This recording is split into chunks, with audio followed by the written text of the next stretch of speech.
ఇవాళ రేవంత్ రెడ్డి అందాల పోటీ ఇవాళ మళ్ళీ మాట్లాడి ఒలింపిక్స్ పెడతాను.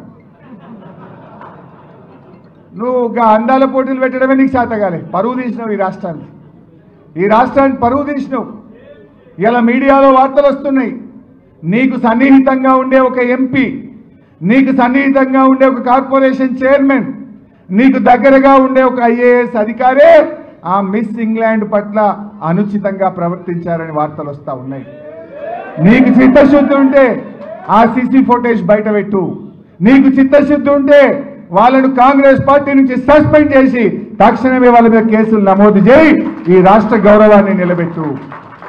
కేసీఆర్ తెలంగాణ గౌరవాన్ని ప్రపంచ పటంలో నిలబెడితే నువ్వు ఈ తెలంగాణ గౌరవాన్ని ప్రపంచం ముందు తల దించుకునే విధంగా చేసినావు. ఇవాళ తల వంపులు తెచ్చినావు ఈ రాష్ట్రానికి. ఇంకేనట ఒలింపిక్ గేమ్స్ పెడతా అంటాడు. ఏం మాట్లాడుతున్నావు నువ్వు? ఇవాళ ఇప్పటికైనా సోయి తెచ్చుకో.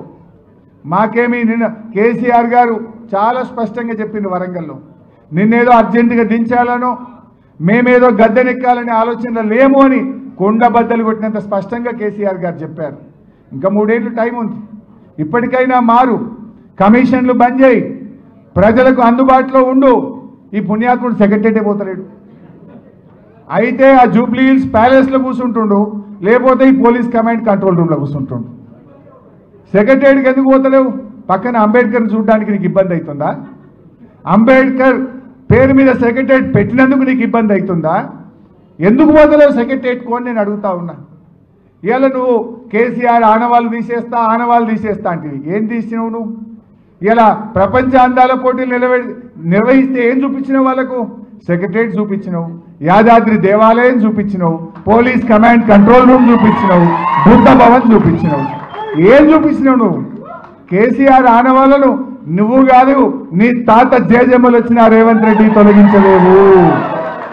ఈ భూమి ఉన్నంత కాలం, తెలంగాణ రాష్ట్రం ఉన్నంత కాలం కేసీఆర్ పేరుంటది, బీఆర్ఎస్ పార్టీ ఉంటది అని చెప్పి నేను మనవి చేస్తా ఉన్నా.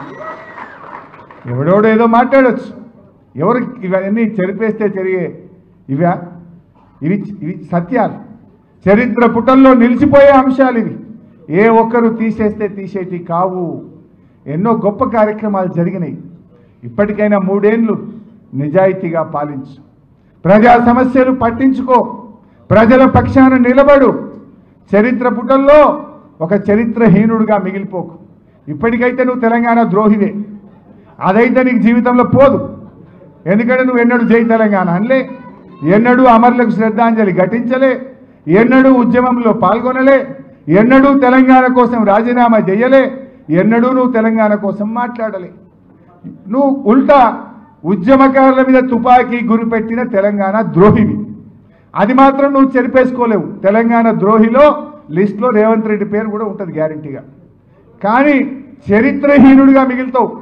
ముఖ్యమంత్రిగా ఈ రాష్ట్రానికి అన్యాయం చేయకు, రాష్ట్ర ప్రజలు తలదించుకునే విధంగా చేయకు. అందాల పోటీల నిర్వహణలో రాష్ట్రానికి పరువు తీసినవు.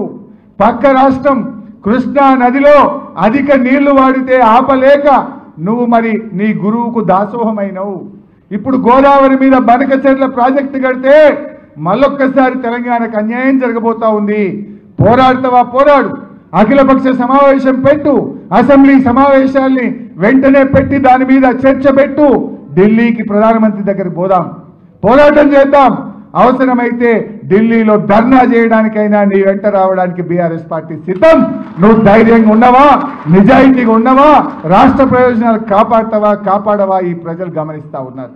నువ్వు చేయకపోయినా బీఆర్ఎస్ పోరాడుతుంది. మాకు బాధ్యత ఉంది.